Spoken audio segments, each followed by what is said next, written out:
ತತಃ ಪ್ರಾಗುತ್ತರಾಂ ಗತ್ವಾ ರಾಮಃ ಸೌಮಿತ್ರಿಣಾ ಸಹ ವಿಶ್ವಾಮಿತ್ರಂ ಪುರಸ್ಕೃತ್ಯ ಯಜ್ಞವಾಟಮುಪಾಗಮತ್. ಅಹಲ್ಯೆಯ ಶಾಪ ವಿಮೋಚನೆಯ ನಂತರ ರಾಮ ಲಕ್ಷ್ಮಣರು ವಿಶ್ವಾಮಿತ್ರರನ್ನು ಮುಂದೆ ಮಾಡಿಕೊಂಡು ಮಿಥಿಲೆಯ ಉಪವನದ ಈಶಾನ್ಯ ದಿಕ್ಕಿನ ಕಡೆಗೆ ಪ್ರಯಾಣ ಮಾಡಿ ಸ್ವಲ್ಪ ಕಾಲದಲ್ಲಿಯೇ ಜನಕರಾಜನ ಯಾಗಶಾಲೆಗೆ ಹೋಗ್ತಾರೆ. ರಾಮಸ್ತು ಮುನಿಶಾರ್ದೂಲಂ ಉವಾಚ ಸಹ ಲಕ್ಷ್ಮಣಃ ಸಾಧ್ವಿ ಯಜ್ಞ ಸಮೃದ್ಧಿರ್ಹಿ ಜನಕಸ್ಯ ಮಹಾತ್ಮನಃ.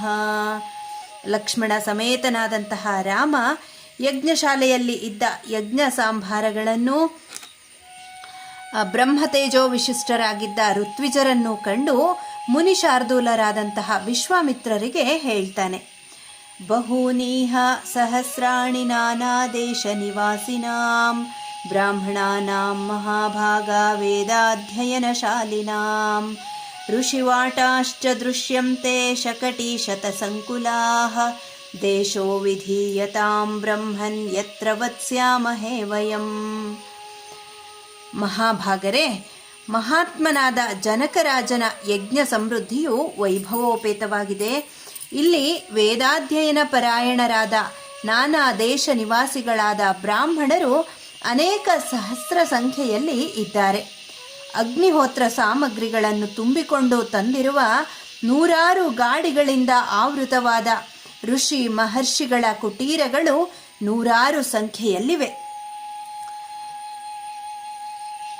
ಬ್ರಾಹ್ಮಣರಿಂದಲೂ ಋಷಿ ಮಹರ್ಷಿಗಳಿಂದಲೂ ನಿಬಿಡವಾಗಿರುವ ಈ ಯಜ್ಞಭೂಮಿಯಲ್ಲಿ ನಾವು ಎಲ್ಲಿ ಬಿಡಾರ ಮಾಡಬೇಕು ಎಂಬುದನ್ನು ದಯವಿಟ್ಟು ಹೇಳಿ ಎಂಬುದಾಗಿ ಹೇಳ್ತಾ ಇದ್ದಾನೆ.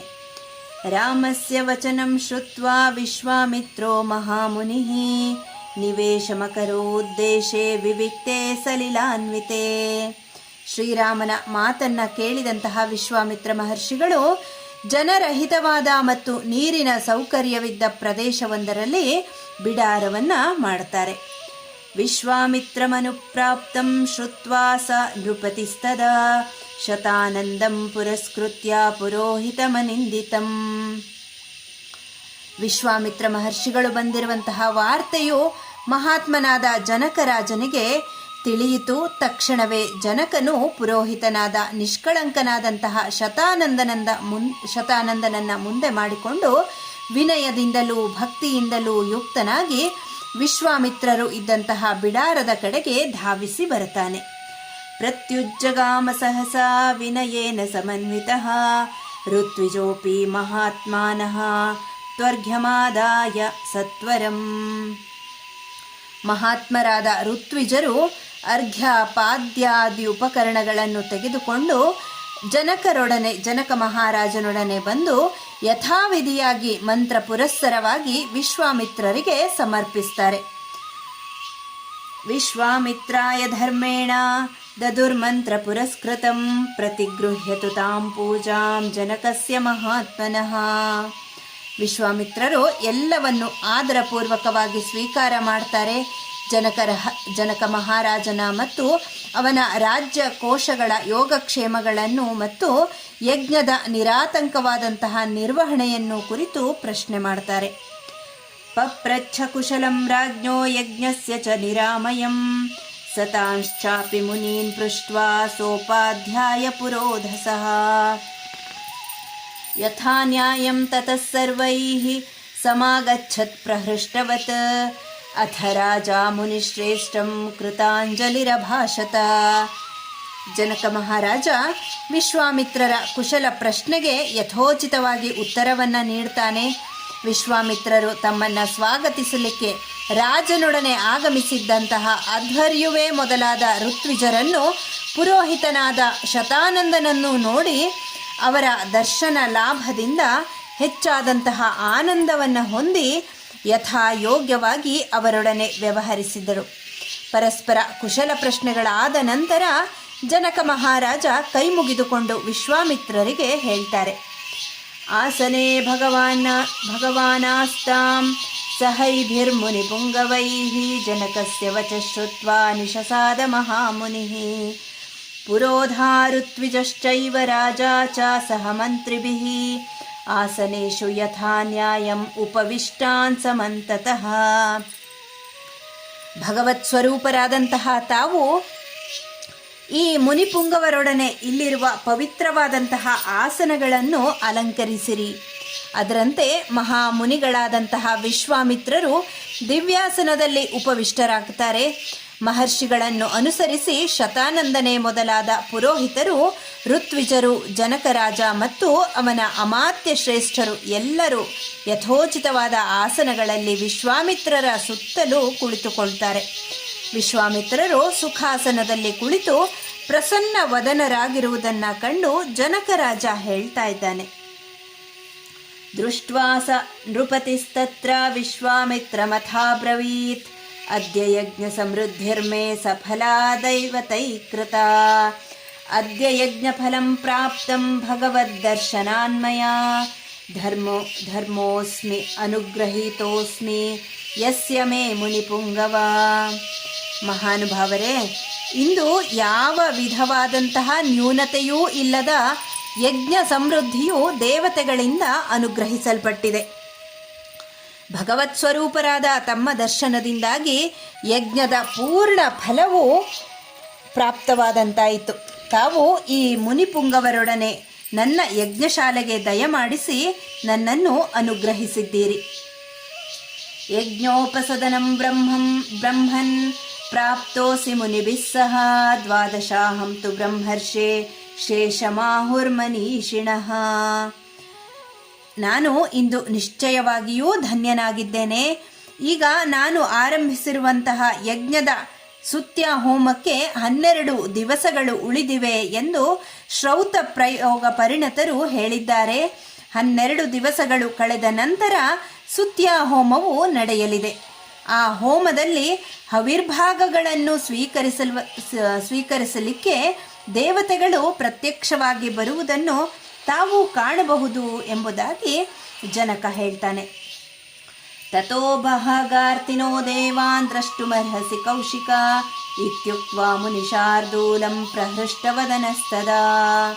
ಪುನಸ್ತಂ ಪರಿಪಪ್ರಚ್ಛ ಪ್ರಾಂಜಲಿ ಪ್ರಣತೋ ನೃಪಃ ಇಮೌ ಕುಮಾರೌ ಭದ್ರಂ ತೇ ದೇವತುಲ್ಯ ಪರಾಕ್ರಮೌ.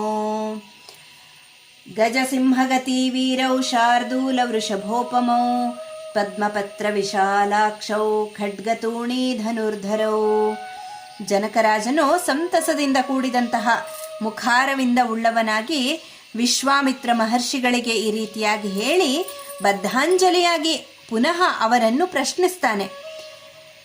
ದೇವತೆಗಳಿಗೆ ಇರುವ ಪರಾಕ್ರಮಕ್ಕೆ ಸಮಾನವಾದಂತಹ ಪರಾಕ್ರಮವುಳ್ಳ ಆನೆಯಂತೆ ವೀರ ಮಂದಗತಿಯುಳ್ಳ, ಸಿಂಹದಂತೆ ಅಪ್ರತಿಹತವಾದ ಗಮನವುಳ್ಳ, ಶಾರ್ದೂಲದಂತೆ ದುರ್ಧರ್ಷರಾದಂತಹ, ವೃಷಭದ ಹಾಗೆ ಉನ್ನತವಾದ ಹೆಗಲುಗಳುಳ್ಳ, ವೀರರಾದ ಪದ್ಮಪತ್ರದಂತೆ ವಿಶಾಲವಾದ ಕಣ್ಣುಗಳುಳ್ಳ, ಖಡ್ಗವನ್ನೂ ಬಿಲ್ಲು ಬತ್ತಳಿಕೆಗಳನ್ನು ಧರಿಸಿರುವ ಅಶ್ವಿನಿ ದೇವತೆಗಳಿಗೆ ಅನುರೂಪವಾದ ರೂಪಾತಿಶಯವುಳ್ಳ ಪ್ರಾಪ್ತ ವಯಸ್ಕರಾದ ದೇವಲೋಕದಿಂದ ಭೂಲೋಕಕ್ಕೆ ಸ್ವೇಚ್ಛೆಯಿಂದ ಬಂದಿರುವ ದೇವತೆಗಳ ರೀತಿಯಲ್ಲಿರುವ ಈ ಸುಕುಮಾರರು ಯಾರು? ಅಶ್ವಿನಾವಿವ ರೂಪೇಣ ಸಮುಪಸ್ಥಿತ ಯೌವನೌ ಯದೃಚ್ಛಯೇವ ಗಾಂ ಪ್ರಾಪ್ತೌ ದೇವಲೋಕಾದಿವಾಮರೌ ಕಥಂ ಪದ್ಭ್ಯಾಮಿಹ ಪ್ರಾಪ್ತೌ ಕಿಮರ್ಥಂ ಕಸ್ಯ ವಾ ಮುನೇ ವರಾಯುಧಧರೌ ವೀರೌ ಕಸ್ಯ ಪುತ್ರೌ ಮಹಾಮುನೇ ಭೂಷಯಂತಾವಿಮಂ ದೇಶಂ ಚಂದ್ರಸೂರ್ಯ ವಿಮಾಂಬರಂ ಭೂಷಯಂತಾಮಿಮಂ ದೇಶಂ ಚಂದ್ರಸೂರ್ಯ ವಿವಾಂಬರಂ ಪರಸ್ಪರಸ್ಯ ಸದೃಶೌ ಪ್ರಮಾಣೇಂಗಿತಚೇಷ್ಟಿತೈಃ. ಇವರು ಕಾಲ್ನಡಿಗೆಯಲ್ಲಿಯೇ ನಮ್ಮ ದೇಶಕ್ಕೆ ಬರಲಿಕ್ಕೆ ಕಾರಣವಾದರೂ ಏನು? ಈ ಸುಕುಮಾರರು ಇಷ್ಟು ದೂರ ಹೇಗೆ ನಡೆದು ಬಂದರು? ಇವರು ಯಾವ ಪುಣ್ಯ ಪುರುಷನ ಮಕ್ಕಳು? ಇವೆಲ್ಲವನ್ನು ವಿಸ್ತಾರವಾಗಿ ತಿಳಿಸಿರಿ. ಸೂರ್ಯ ಚಂದ್ರರು ಆಕಾಶವನ್ನು ಅಲಂಕರಿಸುವಂತೆಯೇ ಇವರು ಇಂದು ನಮ್ಮ ದೇಶವನ್ನು ಅಲಂಕರಿಸಿದ್ದಾರೆ. ರೂಪ ಯೌವನ ಲಾವಣ್ಯಗಳಲ್ಲಿಯೂ ಒಳ ಹೊರ ವ್ಯಾಪಾರಗಳಲ್ಲಿಯೂ ಇವರಿಬ್ಬರೂ ಪರಸ್ಪರರಾಗಿ ಅನುರೂಪರಾಗಿದ್ದಾರೆ. ಹೀಗೆ ಪರಸ್ಪರವಾಗಿ ಅತ್ಯಂತ ಸಮತೆಯನ್ನು ಹೊಂದಿರುವ ಕಾಕಪಕ್ಷಧರರಾದ ವೀರರಾದ ಇವರು ಯಾರು ಎಂಬುದನ್ನು ತಿಳಿಯುವ ಅಭಿಲಾಷೆಯು ನನಗಿದೆ. ಕಾಕಪಕ್ಷಧರೌ ವೀರೌ ಶ್ರೋತುಮಿಚ್ಛಾಮಿ ತತ್ವತಃ ತಸ್ಯ ತದ್ವಚನಂ ಶ್ರುತ್ವಾ ಜನಕಸ್ಯ ಮಹಾತ್ಮನಃ ನ ವೇದಯದ ಮೇಯಾತ್ಮ ಪುತ್ರೌ ದಶರಥಸ್ಯ ತೌ ಸಿದ್ಧಾಶ್ರಮನಿವಾಸಂ ಚ ರಾಕ್ಷಸಾನಾಂ ವಧಂ ತಥಾ ತಚ್ಚಾಗಮನಮವ್ಯಗ್ರಂ ವಿಶಾಲಾಯಾಶ್ಚ ದರ್ಶನಂ ಅಹಲ್ಯಾ ದರ್ಶನಂ ಚೈವ ಗೌತಮೇನ ಸಮಾಗಮಂ. ಮಹಾತ್ಮನಾದಂತಹ ಜನಕರಾಜನ ಮಾತನ್ನು ಕೇಳಿ ವಿಶ್ವಾಮಿತ್ರರು ಹೇಳ್ತಾ ಇದ್ದಾರೆ, ಈ ಸುಕುಮಾರರು ಅಯೋಧ್ಯಾಧಿಪತಿಯಾದಂತಹ ದಶರಥನ ಮಕ್ಕಳು. ರಾಮ ಲಕ್ಷ್ಮಣರ ಸೂಕ್ಷ್ಮ ಪರಿಚಯವನ್ನು ಮಾಡಿಕೊಡ್ತಾರೆ. ನಂತರ ಜನಕರಾಜನ ಉಳಿದ ಪ್ರಶ್ನೆಗಳಿಗೆ ಉತ್ತರವನ್ನು ನೀಡ್ತಾ ಇದ್ದಾರೆ. ರಾಮ ಲಕ್ಷ್ಮಣರನ್ನು ಸಿದ್ಧಾಶ್ರಮಕ್ಕೆ ಕರೆತಂದುದು, ಅಲ್ಲಿ ಅವರು ಮಾಡಿದಂತಹ ರಾಕ್ಷಸರ ವಧೆ ಮತ್ತು ಯಜ್ಞ ರಕ್ಷಣೆ, ಸಾವಿರಾರು ರಾಕ್ಷಸರಿಂದ ನಿಬಿಡವಾದ ಕಾಡುಗಳಲ್ಲಿ ನಿರ್ಭಯರಾಗಿ ಋಷಿ ಸಮೂಹವನ್ನು ರಕ್ಷಿಸುತ್ತಾ ಪ್ರಯಾಣ ಮಾಡಿದುದು, ವಿಶಾಲಾ ನಗರಿಯ ದರ್ಶನ ಮತ್ತು ಸುಮತಿಯಿಂದ ಆತಿಥ್ಯ ಸ್ವೀಕಾರ, ಮಿಥಿಲೆಯ ಉಪವನದಲ್ಲಿ ಅಹಲ್ಯಾ ದರ್ಶನವಾದುದು, ಹಾಗೆ ಶಾಪ ವಿಮೋಚನೆ, ಮಹರ್ಷಿ ಗೌತಮರೊಡನೆ ಸಮಾಗಮವಾದುದು. ಇವೆಲ್ಲವನ್ನು ವಿಸ್ತಾರವಾಗಿ ತಿಳಿಸಿ ಅಪೂರ್ವವಾದ ಮಹಾಧನುಸ್ಸಿನ ಬಲವನ್ನು ಪರೀಕ್ಷಿಸಲಿಕ್ಕಾಗಿ ರಾಮ ಲಕ್ಷ್ಮಣರು ಮಿಥಿಲಾ ಪಟ್ಟಣಕ್ಕೆ ಬಂದಿರುವರು ಎಂಬುದನ್ನು ಜನಕರಾಜನಿಗೆ ವಿಶ್ವಾಮಿತ್ರರು ತಿಳಿಸಿ ಅಲ್ಲಿಂದ ವಿರಮಿಸ್ತಾರೆ. ತಚ್ಚಾಗಮನಮವ್ಯಗ್ರಂ ವಿಶಾಲಾಯಾಶ್ಚ ದರ್ಶನಂ ಅಹಲ್ಯಾ ದರ್ಶನಂ ಚೈವ ಗೌತಮೇನ ಸಮಾಗಮಂ ಮಹಾಧನುಷಿ ಜಿಜ್ಞಾಸಾಂ ಕರ್ತುಮಾಗಮನಂ ತಥಾ ಏತತ್ಸರ್ವಂ ಮಹಾತೇಜ ಜನಕಾಯ ಮಹಾತ್ಮನೆ ನಿವೇದ್ಯ ವಿರರಾಮಾಥ ವಿಶ್ವಾಮಿತ್ರೋ ಮಹಾಮುನಿಃ. ಇತ್ಯಾರ್ಷೆ ಶ್ರೀಮದ್ ರಾಮಾಯಣೆ ವಾಲ್ಮೀಕೀಯೇ ಆದಿಕಾವ್ಯೆ ಬಾಲಕಾಂಡೆ 50 ಸರ್ಗಃ.